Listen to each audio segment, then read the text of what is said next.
this here is a more detailed explanation of my draw deck.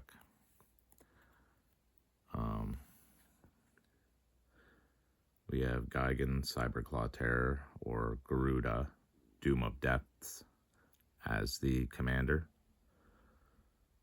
So when he enters the battlefield, each player puts the top 4 cards of their library into their graveyard. Put a creature card with an even converted mana cost from among those cards onto the battlefield under your control. It's a fun card, but there are times where I haven't even cast the commander for this deck, because this deck is mostly about drawing cards, and we could win one of 4 ways: through combat damage, and there are 3 different combos. So let's get to it. We're going to start off with some of the miscellaneous cards in the deck. We've got Frogify. That way we can slow the opponents down while we catch up.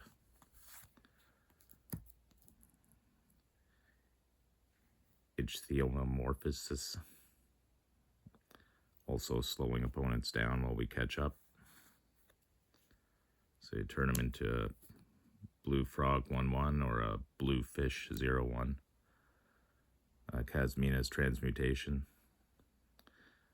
Again, enchanted creature loses all abilities and has power and toughness of 1/1, trying to slow down the opponents. Psychotic Episode, mainly because the artwork, I think, looks really cool. Target player reveals their hand and the top card of their library.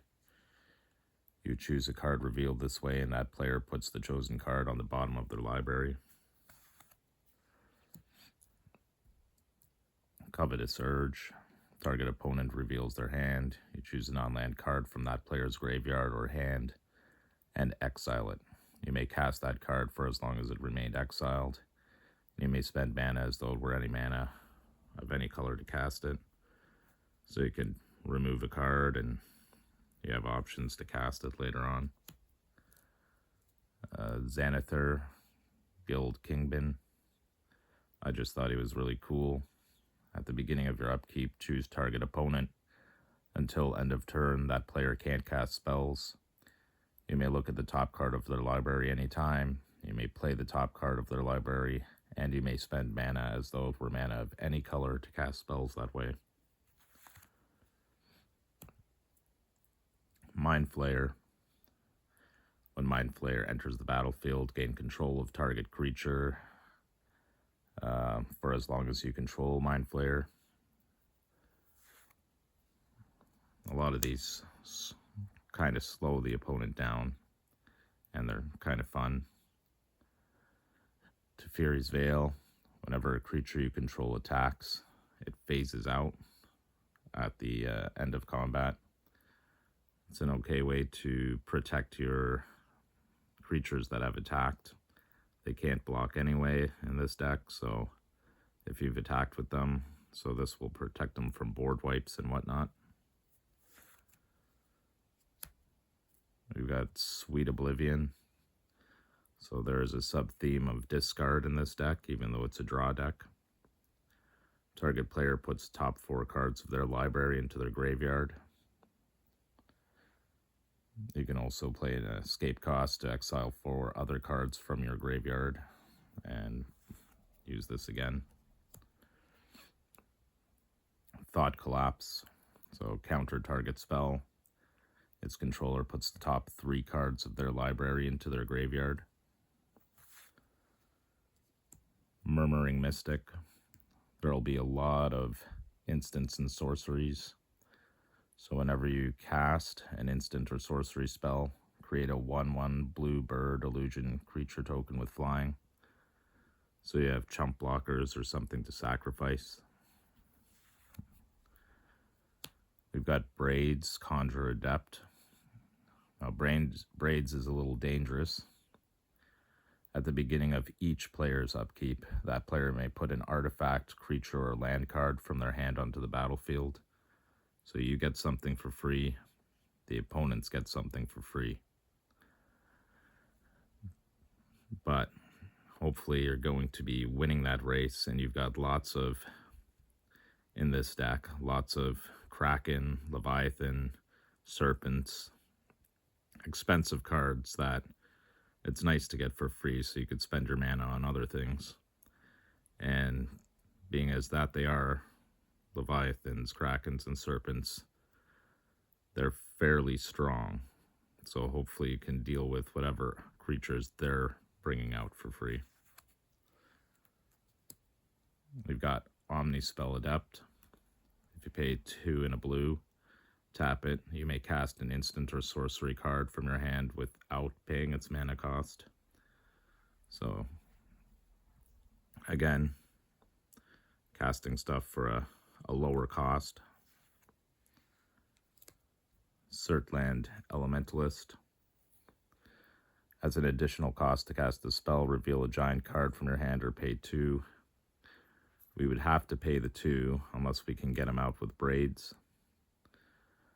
Whenever Surtland Elementalist attacks, you may cast instant or sorcery spell from your hand without paying its mana cost.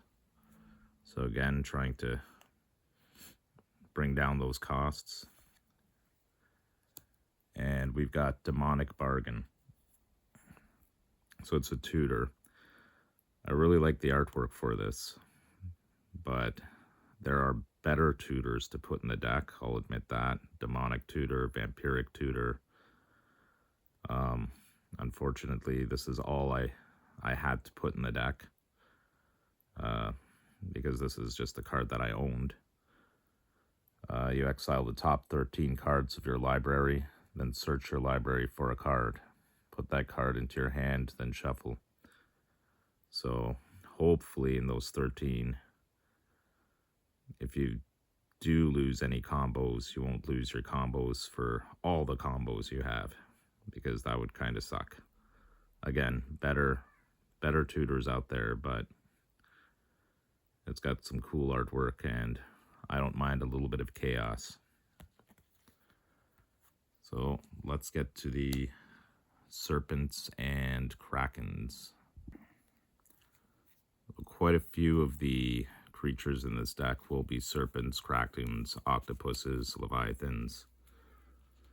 Let's start off with the Lockmire Serpent. You can sacrifice an island, and Lockmire Serpent can't be blocked this turn.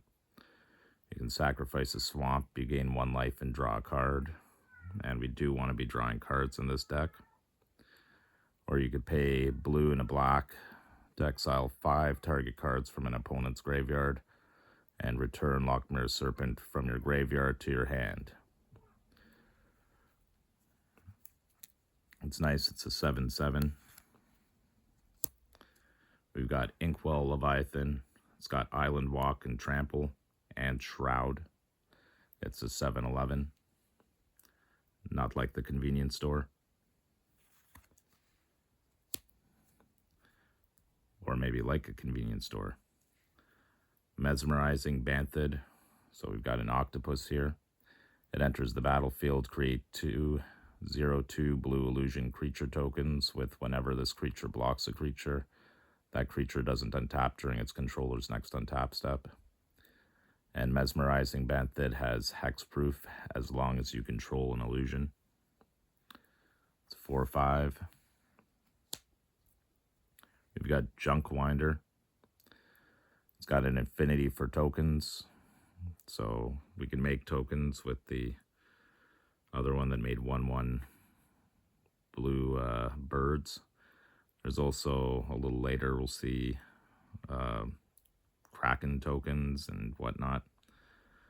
So whenever a token enters the battlefield under your control, tap target non-land permanent an opponent controls. It doesn't untap during its controller's next untap step. And it's a 5/6. What would a deck with all these things be without the Serpent of Yawning Depths? Krakens, leviathans, octopuses, and serpents you control can't be blocked except by krakens, leviathans, octopuses, and serpents. So hopefully you're the only one with these creatures, or a majority of them. We've got Runo Stormkirk. Now, he's not any of those things yet. He's just a vampire. But when Runo Stormkirk enters the battlefield, put up to one target creature card from your grave on top of your library. At the beginning of your upkeep, look at the top card of your library, which will most likely be one of these things. And a lot of the serpents, leviathans, blah, blah, blah, are 6 mana and up.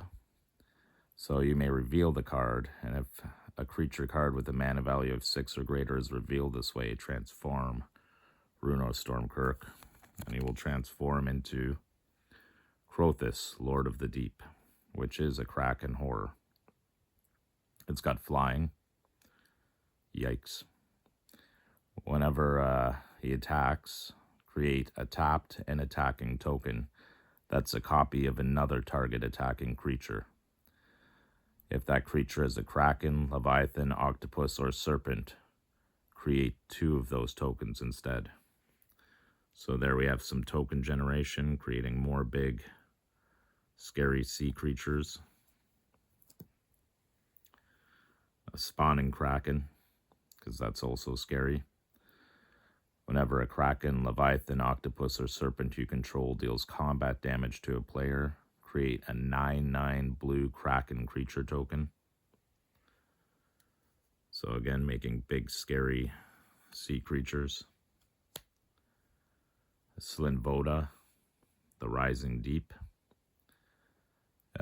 You can kick it for 1 and a blue. When Slinvoda enters the battlefield, if it was kicked, return all creatures to their owner's hands except for merfolk, krakens, leviathans, octopuses, and serpents. Hopefully you aren't playing against merfolk, but merfolk tend not to be as strong as the serpents and leviathans and whatnot. So it's a good way to board wipe. Speaking of board wipes, we've got Summon Leviathan. Return each creature that isn't a Kraken, Leviathan, Merfolk, Octopus, or Serpent to its owner's hand. That's the first chapter. So right away you get the board wipe. And until end of turn, whenever a Kraken, Leviathan, Merfolk, or Octopus, or Serpent attacks, you get to draw a card, which is what we want to do with this deck. Then we got Whelming Wave, another board wipe in here to keep yourself on top and the opponents down. Return all creatures to their owner's hands except for Krakens, Leviathans, Octopuses, and Serpents. So one way is to win is to do combat damage with these creatures. But let's keep going and get into more of the meat to this deck. So we're talking about drawing cards. We've got another Kraken here, Tolarian Kraken. Whenever you draw a card, you may pay 1. When you do, you may tap or untap target creature. So you could keep those opponent's creatures down. Of course, it wouldn't be complete without a Nadir Kraken.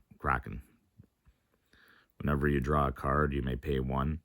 If you do, put a +1/+1 counter on Nadir Kraken and create a 1/1 blue tentacle creature token.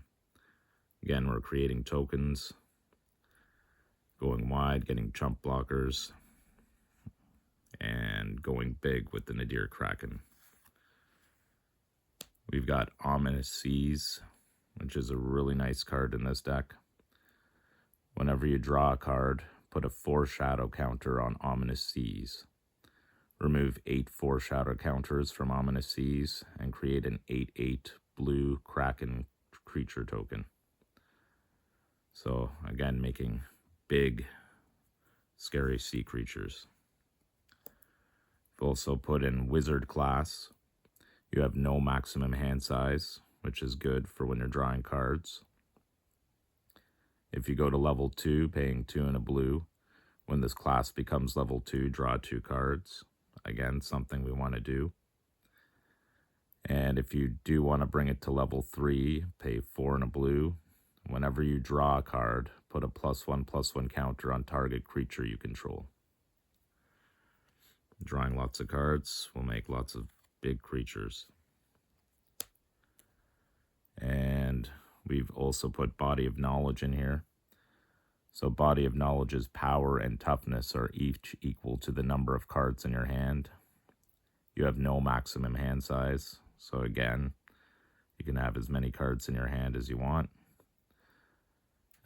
Well, I guess up to 100. Whenever Body of Knowledge is dealt damage, draw that many cards. So again, a big scary creature. Unfortunately, not a Leviathan, Serpent, Octopus, or Kraken, but it works in this. So how are we going to draw all these cards? It's almost like you're just cycling through your deck looking for really cool stuff. We've got Keep Safe, counter target spell that targets a permanent you control, and you get to draw a card. We've got Tezzeret's Gambit, pay 3 and a blue, or you could pay 2 life instead of the blue. You draw 2 cards, then proliferate. Proliferating isn't really a big thing unless you get those +1 counters on things like the Nadir Kraken or Wizard class. Beholds the Multiverse. You can scry 2, then draw 2 cards. It also has Foretells, so you could cast it later. We've got Prosperity, X and a blue, so each player draws X cards. Yeah, you're helping other people out, but you're mostly helping yourself. We've got Boon of the Wish Giver. A little pricey for 4 and 2 blue, but you get to draw 4 cards. You might be able to cheat it out with that other card I showed earlier. It also has Cycling if you want to go cheap way, where you discard this card and you draw a card. We've got Deadly Dispute. As an additional cost to cast this spell, sacrifice an artifact or creature. Maybe you'll sacrifice a tentacle or a 1/1 blue bird. But then you get to draw 2 cards and create a treasure token. A little bit of ramp. Unexplained Vision for 4 and a blue. Draw 3 cards. If you use at least 3 blue mana, you can scry 3. Precognitive Perception, 3 and 2 blue, draw 3 cards. If you cast a spell during your main phase, you can scry 3, then draw 3 cards. Good for digging through your deck. We got Pirate's Prize, 3 and a blue, draw 2 cards, create a colorless treasure artifact token.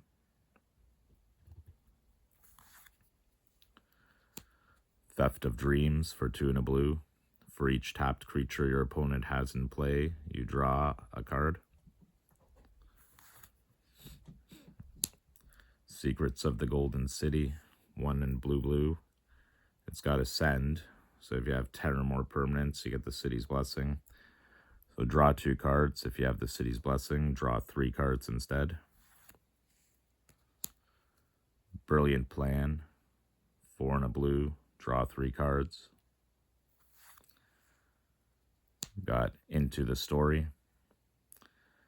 It cost 5 and 2 blue, disgustingly. But this spell costs 3 less to cast if an opponent has 7 or more cards in their grave, which they just might. We'll just have to wait till later to see why they might. And we get to draw 4 cards. If you pay 4 and blue, target player draws 7 cards. A little pricey, but we've got Brainstorm for a blue. draw 3 cards, then put 2 cards from your hand on top of your library. We have Gadwick the Wizened, X blue, blue, blue. When Gadwick the Wizened enters the battlefield, draw X cards. Whenever you cast a blue spell, tap target non-land permanent and opponent controls. Even though this is a blue-black deck, there are way more blue cards in it than black. I say that and we come with a hybrid card right after. Obsessive Stitcher. Really, you want it for that first ability to tap it, draw a card, then discard a card. For 2, a blue and a black, you can tap it to sacrifice Obsessive Stitcher, return target creature card from your graveyard to the battlefield. So I guess you can bring back one of your big sea creatures. We've got Pilfering Hawk for a blue and a generic. It's got flying. If you pay snow, or use a snow source, which there are snow lands in here, you can tap it to draw a card, then discard a card. We've got Faucet Reader for 1 and a blue. Pay 1 to tap it, draw a card, then discard a card. Betrayal for a blue. Enchant a creature. Play only on a creature opponent controls. If enchanted creature becomes tapped, draw a card. So you could do it to a creature that they want to tap for card draw or for mana or anything like that. Something where you know they're going to be tapping that creature quite a bit. Folio Fancies for 1 and a blue. Players have no maximum hand size. So pay XX to tap it. Each player draws X cards. Or you could pay 2 and a blue to tap it, so each opponent puts a number of cards equal to the number of cards in their hand on top of their from the top of their library into their graveyard. So we've got some mill here. We've got Grizzalex, Illithid Scholar. Whenever a creature you control becomes blocked, you may return it to its owner's hand. Just a way to protect your creatures, but whenever 1 or more creatures you control deal combat damage to a player, draw a card. That's the more important part, drawing those cards. We have Reconnaissance Mission. Whenever a creature you control deals combat damage to a player, you may draw a card. So the more creatures that get through, the more cards you draw. It's also got cycling if you didn't want to use it, so you could discard a card and draw a card. We've got Magic Mirror, because Magic Mirror is cool. It costs 6 in blue, blue, blue, but this spell costs 1 less to cast for each instant and sorcery card in your graveyard. You have no maximum hand size, once again. At the beginning of your upkeep, put a knowledge counter on the Magic Mirror, then draw a card for each knowledge counter on Magic Mirror. Potentially draw a lot of cards that way each turn. We have Teferi's Ageless Insight. If you would draw a card, except for the first one you draw in each of your draw steps, draw 2 cards instead. So you got to watch milling yourself. But that's okay, we got something in here for that. I'm sure a lot of people already know that one. And we have Mordenkainen. So he's mostly there for the first ability, +2. Draw 2 cards, then put a card from your hand on the bottom of your library.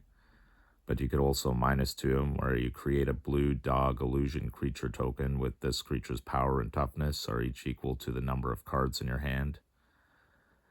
And if you can -10 him, you could exchange your hand and library, then shuffle. You get an emblem with you have no maximum hand size. So it's just good feels all around.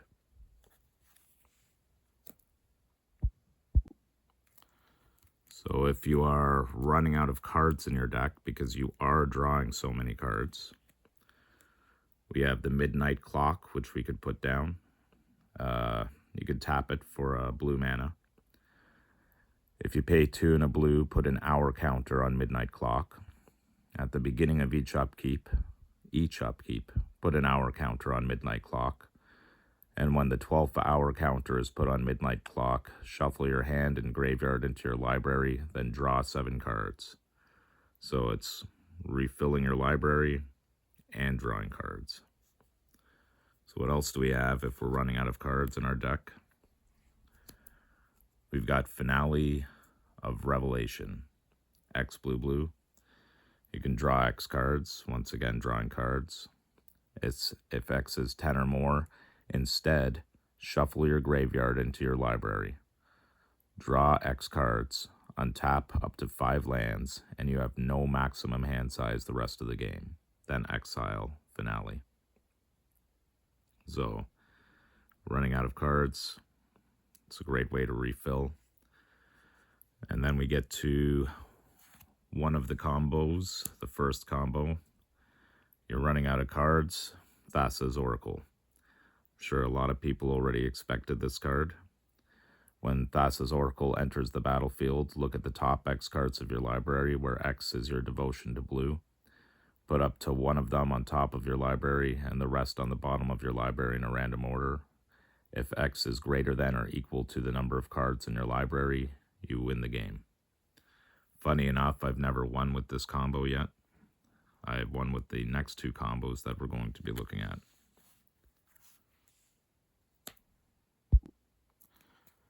So for the second combo in this deck,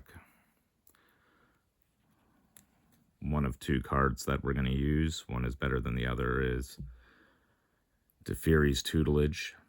When Teferi's Tutelage enters the battlefield, draw a card, then discard a card. Whenever you draw a card, target opponent mills 2 cards. So we're going into a milling win con here for this little combo. Even better is Psychic Corrosion for 2 and a blue. Whenever you draw a card, each opponent puts the top 2 cards of their library into their graveyard. So with all this card draw, you can do it, but we can also do it in one quick shot. When you we've got to fill up our library again. So we've got another card that can do that. Clear the Mind for 2 and a blue. Target player shuffles their graveyard into their library, then draw a card. So keep your library full. You have Psychic Corrosion out, or Teferi's Tutelage. Psychic Corrosion is better though, because it affects all opponents. And then cast Peer into the Abyss on yourself. It's expensive, 4 and black, black, black. But target player draws cards equal to half the number of cards in their library and loses half their life. Round up each time. If you've refilled your library and you have Psychic Corrosion out on the battlefield, it's pretty much guaranteed that you will be milling out your opponents. And that would be the second combo in this deck. The third and last combo in this deck is a little bit tricky. So you have a full hand of cards. You've got no maximum hand size. You can cast Oblivion Crown on one of your creatures. It's got flash. Enchanted creature has discard a card, and this creature gets +1/+1 till end of turn.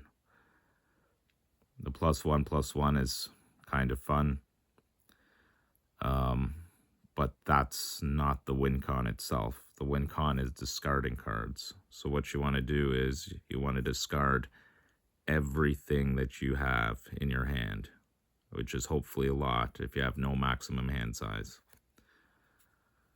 And how to win is we've got Mystic Redaction